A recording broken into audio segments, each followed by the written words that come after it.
Well, welcome back to BRS. This is going to be a shorty. I always show the sticker boards so we can get this thing filled up if at all possible. And this Texas weather is beautiful today. We got southerly winds coming in, but Friday is going to get nasty. So today's little shorty is all about protecting the outside hydrants. And I'm doing this as a quick little video today, so let's do it because we can. Materials are going to be a 2-pound coffee can, 3/16 80/20 welding rod, which is almost, it's 4.9999, call it 5 millimeter, be equivalent to a 3/16, and then a 5 millimeter by 0.80 thread per inch wing nut. Yep, salvaged off of a Mercedes air cleaner. Got a bunch of them. The only reason I went to this is because other welding rods and rods I had available were like a lot smaller and didn't have the wing nuts that I felt was going to hold. And a desire to make it better than those cheap styrofoam ones I put on every year that last less than 30 days or the first hailstorm. Literally. I mean, now they're $7-8. Amazon, I think you can get them for $4.99 if you have Prime, but I ain't got time to wait around on them, and they don't last. Literally, the hydrant I'm fixing to protect is on the northwest side of the big storage shop area, and the first little small hailstorms there wiped out. We're going to stop this, go over and set up, and we're going to thread the rod, and we'll keep this video kind of as an entertainment, but also love old Paul over there at Haxby Shed, Rusiinox and all them. They kind of go outside the box. And Paul, if you watch this, when you did that window repair there in your shop, or where it was on the house, I think it was on the shop, been a while, and then also putting in for your daughter that set of stairs that went up into the attic, I think this is worth sharing. Let's get over there to the vise and let's thread the rod. I've already bent it to shape to save time on the video. Let's get to the vise. All right, before I park this camera up there in the tripod, I've got in that October last year's state sale a nice set of P&I. This is metric set, and have never used it, and just works out great. So we've got this here, the 5 millimeter and 80 thread pitch metric.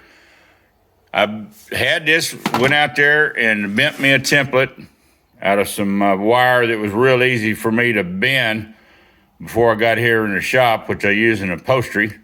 That was a template. Didn't even have to really struggle with even that big 3/16 rod. Use a tubing bender. And here is the rod. Let's set the camera in the tripod and let's thread this in. And I don't know, this I will show putting it on the hydrant with the installation. Let me get this set in the vise and we'll go to threading. All right, we're all set up in the good old Iron Workers vise here.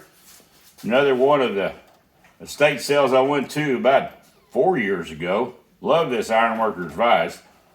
And the P&I tapping tool is working great. I don't feel I need to have to put oil all over this. It's cutting really nice. And the wing nut, like I say, this wing nut is off of a Mercedes 280 380 SL Mercedes air cleaner. It had been, I always save everything I can when I'm stripping those cars down. So I keep them a metric and everything and imperial all separate. Wanted this to be a lot better this year. I'm tired of replacing them things, and I didn't want to fill it up with the foam because if in a pinch I need to get to that hydrant, then I got to go out there and dig all that foam off of it. But them styrofoam boogers they sell off the shelf, your local hardware stores. They're garbage to begin with.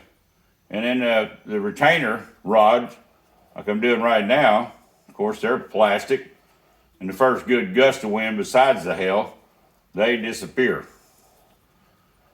Now I'm threading this a little bit longer because I have this piece of oak here that come off of over on a build, and I'm going to use that also to help give more bearing on here.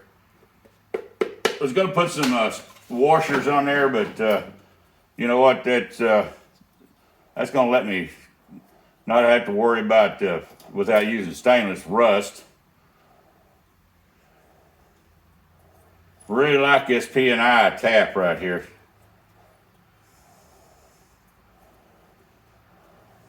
Want to get a good 1.5 inches of thread. I'll let it stick out long enough for adjustment and expansion.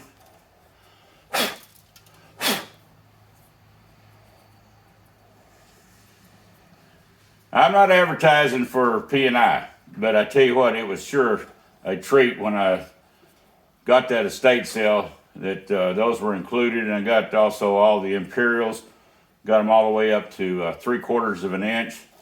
Then I have the regular taps that go all the way up to 2.5 inches, and dies. Well, not the taps, but the dies.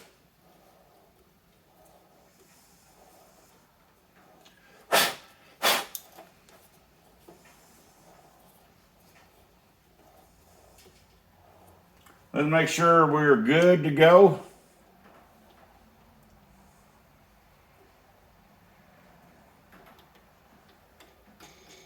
Good to go.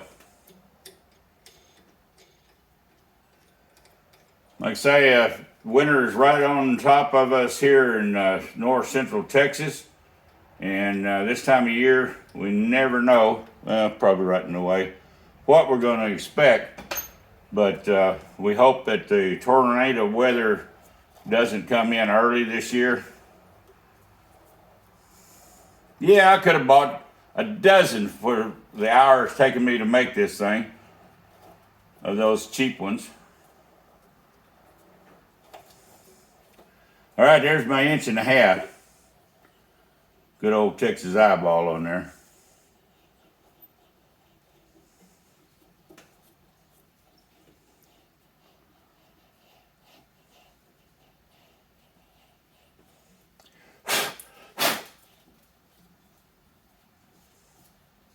It's a real joy to have decent taps and dies, and what little bit of machinery tools we've got here, and getting a lot more metric, working a lot more with metric. All right, we will go out there to the hydrant, and that welding rod is one stout booger. Be able to hook the faucet, come through the barrel, and put the block on.